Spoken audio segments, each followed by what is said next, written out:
안녕하세요. CS224D 11번째 강좌인 어드밴스드 리커시브 뉴럴 네트워크스의 발표를 맡은 고려대학교 산업경영공학과 DSB 연구실 김창엽입니다. 바로 앞장에서 문장의 파싱 트리를 구성하는 방법에 대해서 배웠고, 이 트리 구축이 완료되었다는 가정하에 여러 신경망 구조들을 다양한 자연어 처리 문제에 어떻게 적용하는지에 대해 살펴보도록 하겠습니다.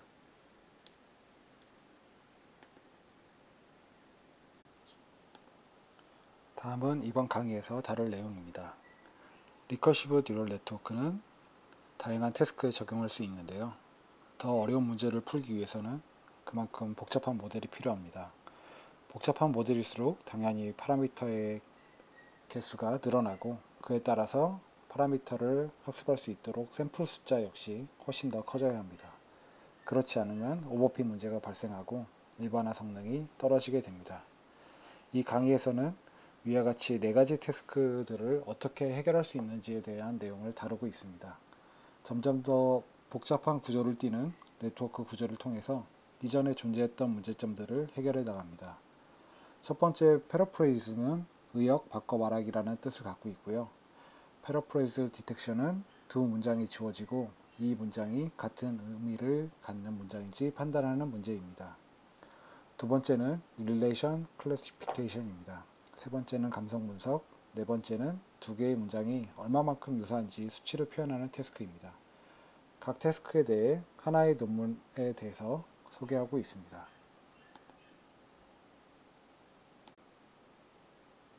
다음은 Paraphrase Detection입니다.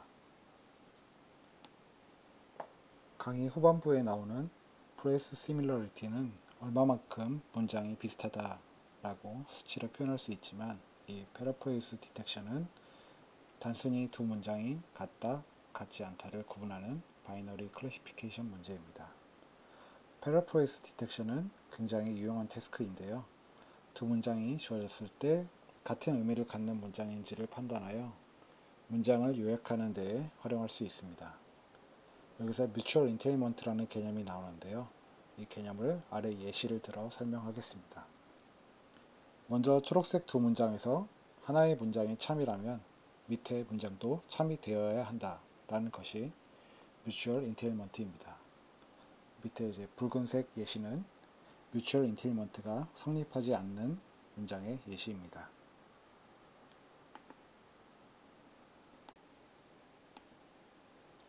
2011년 닙스에서 소처 교수님이 Paraphrase Detection을 해결하기 위해 RNN을 제안했는데요. 여기서 말하는 RNN은 Recursive Neural Network이고, 흔히 우리가 알고 있는 순환신경망, 즉 Recurrent Neural Network이 아닙니다. 그럼 어떻게 두 문장의 의미가 같다, 같지 않다라는 것을 비교할 수 있을까요? 앞장에서 트리 구축 방법에 대해서 배웠고, 이 과정을 통해 왼쪽과 같은 트리를 얻었다고 가정해 봅시다. The catch mice라는 문장은 4개의 단어로 구성되어 있고, 각 단어 간의 관계를 학습시켜 7개의 벡터를 갖는 트리를 구축할 수 있습니다. 마찬가지 방법으로 catch it mice라는 문장도 3개의 단어로 구성되어 있고 5개의 벡터로 문장을 표현할 수 있습니다. 각 노드들의 벡터 사이의 유사도를 유클리디언 디스턴스와 같은 개념을 사용해서 매트릭스를 오른쪽 그림과 같이 만들 수 있습니다. 그럼 7개의 벡터와 5개의 벡터 사이의 거리를 나타내는 7×5의 매트릭스를 만들 수 있고요. 여기서 파란색으로 표시된 부분을 집중해서 보시면 됩니다. 여기서 나타나는 파란색은 두 벡터의 거리가 가깝다, 즉 유사다라는 것을 나타냅니다. 이 컴마 1, 진한 파란색으로 되어 있는데 왼쪽 문장에서의 소문자 캐치, 오른쪽 문장에서의 대문자 캐치 사이의 거리를 나타냅니다. 마찬가지로 3,2는 캐치와 it이라는 단어이고요.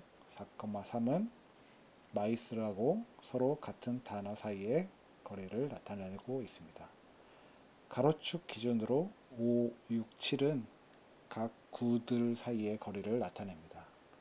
이와 같은 방법으로 왼쪽 문장과 오른쪽 문장 사이의 유사도를 각 단어들, 즉 페어와이즈로 비교할 수 있게 됩니다.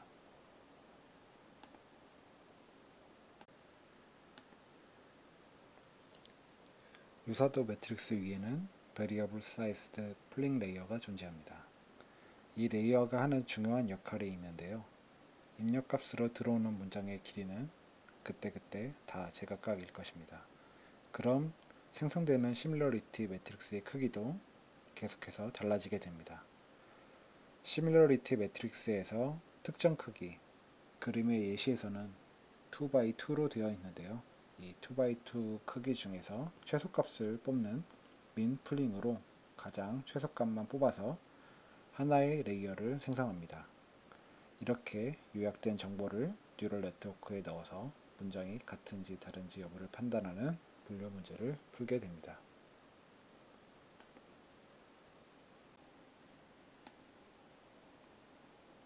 RNN을 이용해서 트리 구조를 찾았고 이를 통해 시밀러 매트릭스를 찾았다고 했을 때 왜 루트 노드들끼리만 비교하지 않을까요?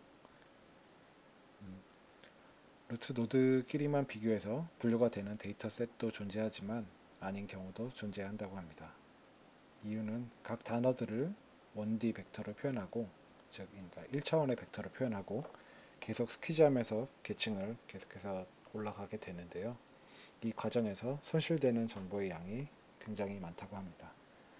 이런 이유로 강의에서는 앞 슬라이드에서처럼 유사도 매트릭스를 구축해서 페어와이즈로 비교를 진행한다고 합니다. 그럼 이 시밀러리티 매트릭스 외에 활용할 수 있는 다른 피처들은 없을까요? 가장 대표적인 예로 히스토그램이라는 게 있고 예로 제로 디스턴스, 즉 같은 단어의 개수 등을 피처로 사용할 수도 있습니다. 하지만 이 경우는 같은 단어가 얼마나 포함되어 있는지에 대해서는 파악이 가능하지만 어느 위치에서 같은 단어가 나왔는지에 대한 정보를 잃게 됩니다. 그럼 두 문장을 비교할 때 왜 시밀러리티 매트릭스 자체를 신경망에 입력할까요? 앞에서 간단하게 언급했지만 서로 다른 문장은 서로 다른 길이를 갖게 되고 이에 따라서 시밀러리티 매트릭스의 크기가 계속 변하게 됩니다. 때문에 앞그림에서처럼 다이내믹 풀링 레이어, 즉 Variable Sized 풀링 레이어가 필요하게 되고요. 이 레이어를 활용해서 일정한 크기의 입력값을 새로 만들고 이를 신경망에 인풋으로 넣어 분류를 진행하게 됩니다. 앞서 민풀링을 사용한다고 했는데 이유가 뭘까요? 이유는 가장 가까운 단어를 위 계층으로 올려주기 위함입니다. 이 최소값들이 더 가깝다는 것은 서로 다른 문장에 같은 단어들이 존재한다는 것을 의미합니다.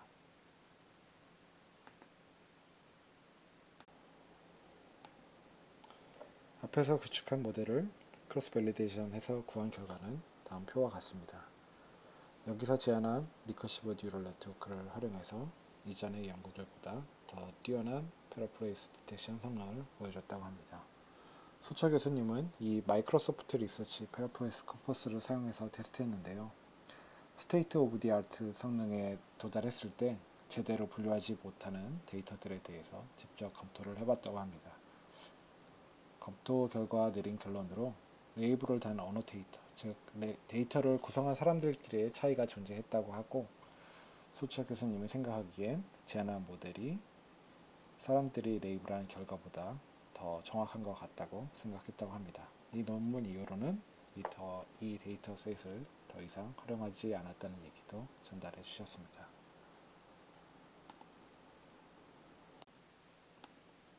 다음은 패러프레이스 디텍션 분류 모델의 실험 결과입니다.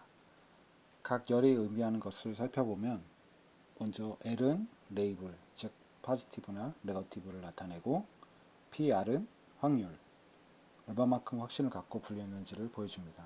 센텐시스는 입력으로 들어간 두 문장이고 시밀러리티 매트릭스는 앞에서 살펴봤던 그림과 같은 것을 의미합니다.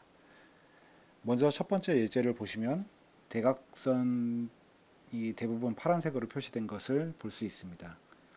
대부분의 단어들이 일치하고 두 번째 문장의 밑에 줄에서 룰즈라는 단어 뒷부분에 before 대신에 ahead가 쓰인 것 외에는 대부분 같은 단어들이 포함되어 있습니다.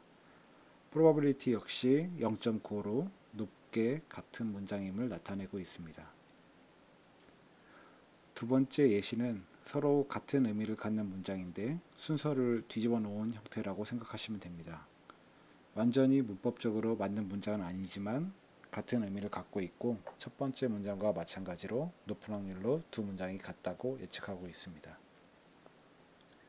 세 번째 문장은 앞에서 살펴봤던 문장이었고요. 다섯 번째 문장을 보면 대각선 중간쯤에 살짝 떠 있는 부분을 확인할 수 있습니다. 그리고 같지 않다고 예측한 것을 알 수 있는데 문장을 자세히 살펴보면 엠버서드에 대한 내용과 카운터 테러리즘 뒤에 연도 정보가 빠진 것을 확인할 수 있습니다.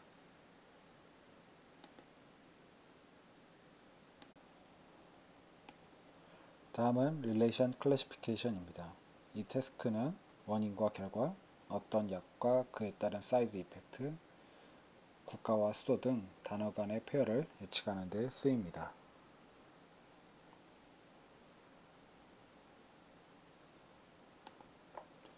앞서 패러프레이스 디텍션은 이 간단한 리커시브 뉴럴 네트워크를 사용해서 분류하였습니다.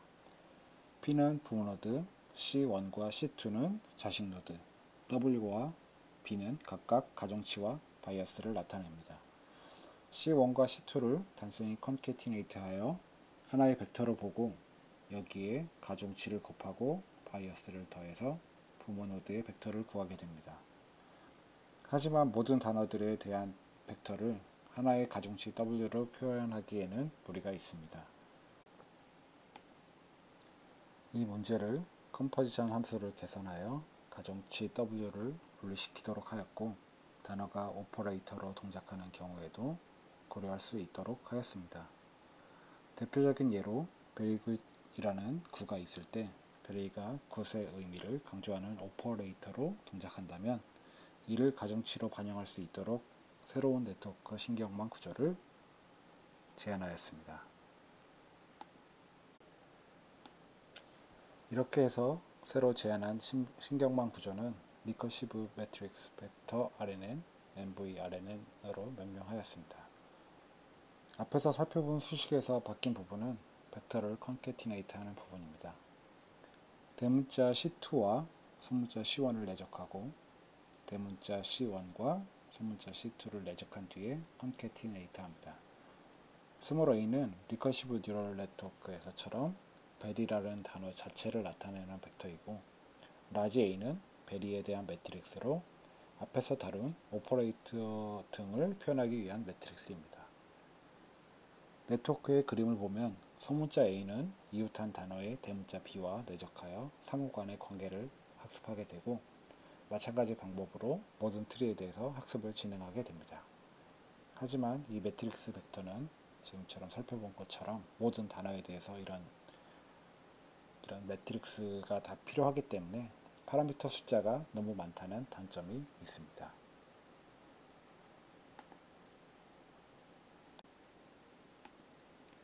이 그림은 영화 리뷰의 두 개의 단어, 즉 바이그램으로 구성된 표현을 RNN과 MVRNN을 이용하여 감성 점수를 부여한 예시입니다. 가로축의 1부터 10은 평점을 나타내고 세로축은 점수 비중의 합이 1이 되도록 노멀라이즈한 결과입니다. 두 번째 줄 예시를 주로 살펴보면 not annoying의 경우 짜증나지 않았다 라는 표현으로 어떻게 보면 약간 긍정에 할당되어야 할 것 같은데 기존의 RNN은 부정의 부정이기 때문에 아예 부정으로 예측했고 MVRNN은 그에 비해서 약간 개선된 성능을 보임을 알 수 있습니다. not awesome을 보면 RNN은 awesome이라는 긍정 단어 때문에 긍정으로 잘못 예측한 것을 알 수 있지만 MVRNN 역시 그냥 균등한 분포를 나타내고 있어 잘 되었다고 보기에는 힘든 결과물입니다. 이 부정 표현을 나타내는 니게이션 문제가 감성 분석에서 어려운 문제로 이 문제를 해결하기 위해서 또 새로운 네트워크를 제안하게 됩니다. 맨 밑에 줄의 맨 오른쪽에 있는 unbelievably sad의 경우 U 커브를 나타내고 있습니다. 이 이유는 슬픈 영화가 슬퍼서였을 수도 있고 영화 배우들의 연기가 정말 좋지 않아서 슬펐다고 할 수도 있어 관객들의 점수가 양극단에 할당되어 나온 결과물입니다.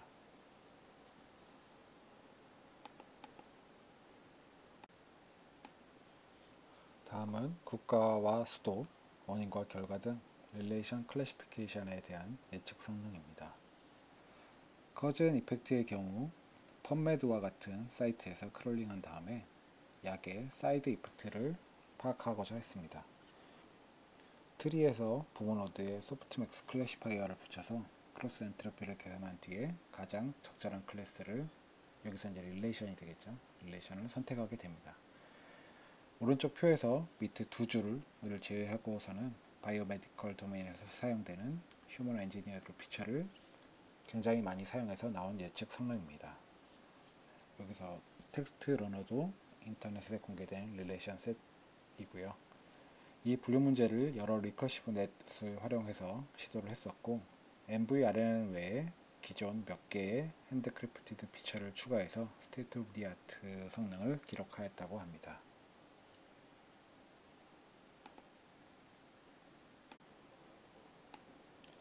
다음 주제는 감성 분석입니다. 감성 분석은 비즈니스 인텔리전스에서 매우 중요한 부분을 차지합니다. 제품을 새로 출시했을 때 고객의 반응을 빠르게 파악하여 의사결정을 하는 데 사용할 수도 있고, 파이낸셜 컴퍼니의 경우 어떤 주식에 대해 긍정적인지 부정적인지에 대해 조사할 수 있을 것입니다. 영화 리뷰에서도 사람들이 영화에 대해 느끼는 감정들을 조사할 수 있어서 영화관의 경우 적절하게 상영 영화관을 배치하여 매출을 극대화시킬 수도 있을 것입니다. 언어의 개체 모호성 파악의 대표적인 실패 사례로 앤 해서웨이에 대한 기사들이 버크셔 해서웨이의 주가에 영향을 미친 사건이 있었습니다. 이 사건으로 보더라도 이전부터 이런 비정형 데이터에서의 감성 분석을 트레이딩 시스템에 반영하여 사용하고 있었다는 반증이 될 수 있겠습니다. 이전의 감성 분석 모델들은 백오버워스 방식을 사용하고 있었습니다.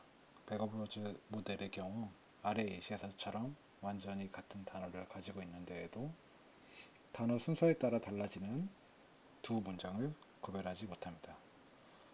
문장이 굉장히 길었을 때는 awesome 같은 긍정 단어가 굉장히 많이 나온다면 긍정으로 예측할 수 있어 거의 90% 정도까지의 정확도를 보여줄 수 있다고 합니다.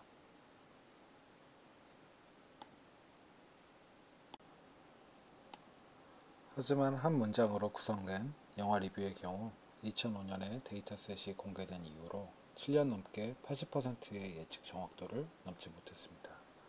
이유는 바로 니게이션, 즉 부정 표현에 대해 제대로 인식하지 못하는 문제에서 발생했고, 부정 표현 자체뿐만 아니라 그 부정 단어가 미치는 범위를 파악하는 데 어려움이 있었습니다.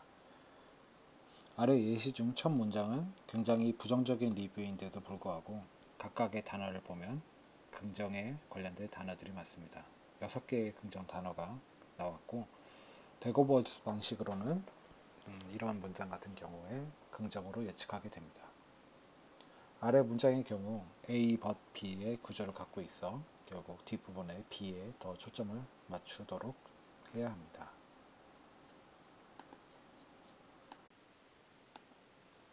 감성 분류 성능을 향상시키기 위해서 두 가지 작업을 하게 됩니다. 문장의 단어들에 대한 감성 스코어를 사람이 직접 레이블링하여 더 정확한 예측 모델을 구축할 수 있도록 센티멘털 트리뱅크를 제안합니다. 또한 니게이션, 부정 표현을 처리할 수 있도록 새로운 리커시브 뉴럴 텐서 모델인 RNTN을 제안하게 됩니다. 이 제안한 센티멘털 트리뱅크는 스탠포드 센티멘트 트리뱅크라고 불리며 아래 사이트에서 확인이 가능합니다. 입력을 문장으로 넣으면 문장의 단어 간의 관계를 분석하여 위와 같이 트리를 구축하고 각 단어의 감성을 판단하여 아래 그림과 같이 시각화를 해줍니다. 파란색은 긍정 단어, 빨간색은 부정 단어로 표시하고 트리 구조를 따라 루트 노드, 즉 최종적으로 문장이 긍정인지 부정인지 시각화해줍니다. 이 패키지는 자바로 작성되어 있고 웹페이지에서 또 적용해 볼 수 있도록 API를 제공하고 있습니다. 이 스탠포드 센티멘트 트리뱅크의 특징 중 하나로 각 단어들, 바이그램, 트라이그램, 그 외 최종 문장에 대한 감성의 극성을 모두 사람이 직접 레이블링 하였습니다. 위 오른쪽의 예시에서처럼 슬라이드 바를 이용해서 감정을 선택하도록 구성했고, 세부 단계는 25개, 감성은 7가지로 분류하였습니다.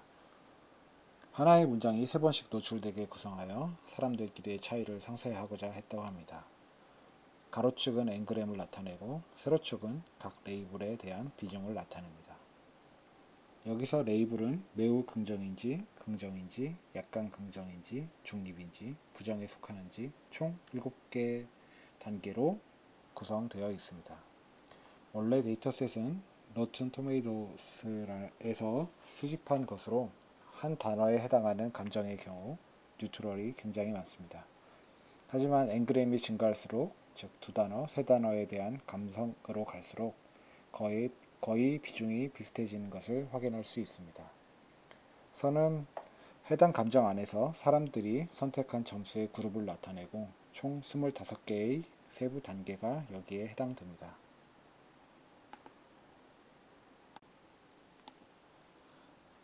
스탠포드 센티멘털 트리뱅크에서는 아마존 메커니컬 터크를 이용해서 직접 사람들에게 레이블링 시켰다고 합니다.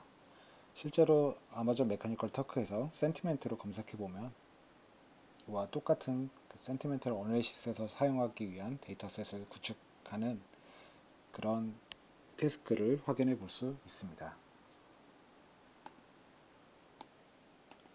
감성 점수를 사람이 레이블링한 뒤 기존의 논문과 동일하게 나이브 베이스, 리커시브 뉴럴넷, MVRN에 대해서 다시 분류 성능을 검증하였습니다. 모델의 학습은 뉴트럴에 해당하는 데이터를 지운 뒤 진행하였고 3%의 성능 향상을 얻을 수 있었습니다. More data is better라는 이론으로 더 많은 트레이닝 데이터로 성능을 향상시킬 수 있다는 것을 의미합니다. 하지만 니게이션의 경우 여전히 부정확한 것을 확인할 수 있었고 결국 리커시브 뉴럴 텐서 네트워크라는 RNTN을 제안하게 됩니다.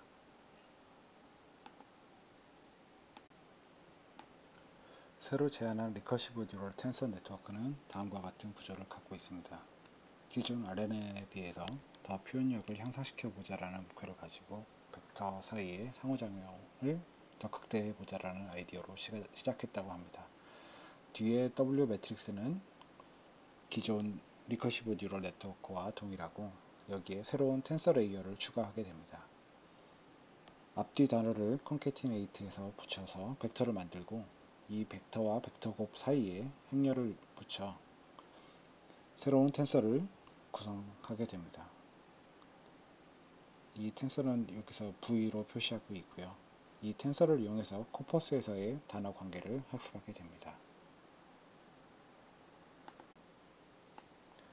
로스 함수는 크로스 엔트로피 에러를 사용하고 아래식과 같이 세타에 대한 제너럴라이제이션 텀도 포함하고 있습니다. 여기서 파라미터 세타는 앞장의 식과 소프트맥스 함수에서 사용되는 W 등의 모든 파라미터들을 포함한다고 보시면 되고 두 분포 사이의 KL 다이버전스를 최소화하는 방향으로 네트워크를 학습시키게 됩니다. 분류 실험 결과 제안한 RNTN은 기존 성능 대비 약 2% 정도 증가하는 것을 볼 수 있었습니다. 여기서 빨간색이 RNTN에 대한 성능이고요.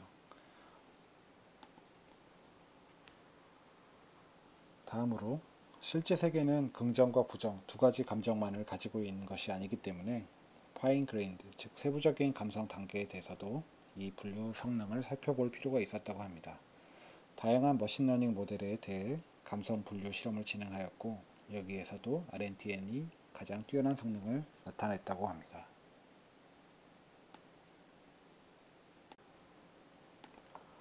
RNTN의 컨트리뷰션 중 하나로 니게이션 성능을 더 개선했다는 점을 들 수 있습니다. 아래 그림에서의 예시처럼 문장이 조금만 변경되어도 전체 감정이 바뀌는 경우에 대해서도 테스트를 해봤다고 합니다. 문장에서 딱 한 단어, 왼쪽은 most, 오른쪽은 least로 바뀌는 경우에 문장 전체의 감성 극성이 그림에서의 결과처럼 잘 예측되는 것을 확인할 수 있었습니다.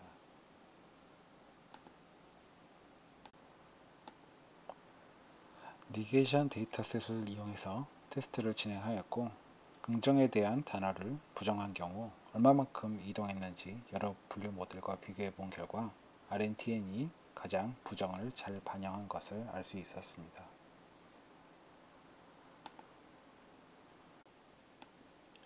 부정에 대한 부정은 긍정, 부정 자체가 변경되는 것이 아니고 긍정적인 방향으로 이동하는 것을 확인해야 합니다. not은 네거티브에 속하고 bad는 very negative에 속하는 단어이고, 위에 not bad은 뉴트럴로 나온 것은 사람들이 레이블링 해준 결과라고 합니다. 미국에서 not bad은 뉴트럴이거나 약간 더 긍정적인 쪽을 나타내고, incredibly dull은 정말 안 좋은 쪽, not dull은 뉴트럴한 쪽에 해당한다고 합니다. RNTN 모델로 예측한 결과로도 이 두 가지 경우 모두 잘 예측하는 것을 확인할 수 있었다고 합니다. 니게이션의 경우 기존 모델의 결과와 큰 차이가 존재하는 것을 확인할 수 있었습니다. 이 당시에 부정을 부정하는 경우를 제대로 파악하는 유일한 모델이었다는 것을 분류 성능을 통해 다시 한번 확인할 수 있습니다. 마지막으로 프레이즈 시밀러리티에 대한 내용입니다. 프레이즈 시밀러리티는 앞에서 살펴본 패러프레이즈 디텍션에 비해 훨씬 더 어려운 문제라고 합니다. 앞에서는 문장이 그저 같다 아니다 라고 분류하기만 하면 되는 반면에, 이 문제는 문장이 얼마만큼 유사한지 수치로 표현해 줘야 합니다. CS224D에서는 앞에 세 가지 태스크를 자세히 다루고 이 부분은 가볍게 소개하는 정도로 다룹니다. 여기서 제안하는 방법은 리커런트 뉴럴넷의 한 변형인 LSTM과 리커시브 뉴럴넷의 트리를 같이 활용한 방법으로, 이 방식의 특징은 차일드 노드들의 평균을 사용한다는 점이라고 합니다.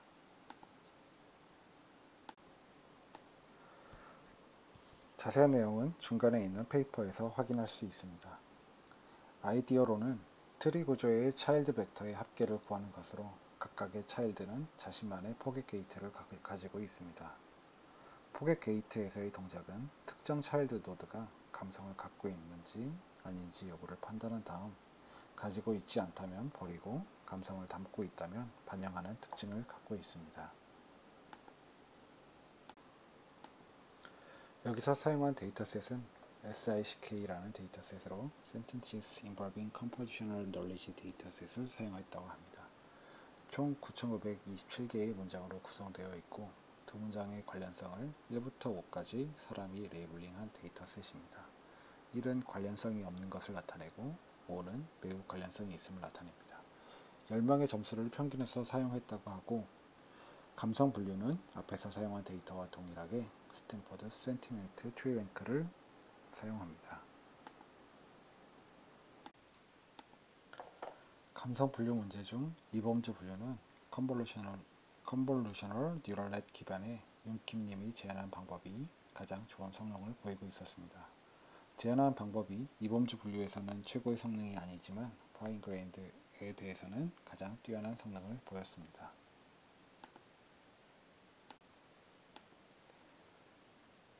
의미상 유사도를 나타내는 문제는 샘 이벨 태스크 1 데이터셋을 사용했다고 합니다.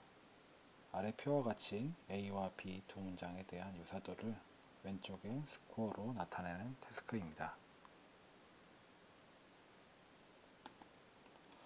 제안한 방법의 성능인 의미상 유사도 예측 성능을 피어슨, 스피어맨 코릴레이션과 MSE를 통해서 나타내었고, 제안한 방법이 가장 훌륭한 성능을 보였다고 합니다. 앞의 결과 외에 제안한 방법의 성능을 문장 길이에 따라 어떻게 달라지는지에 대한 시각화 결과입니다. 이상으로 발표를 마치도록 하겠습니다.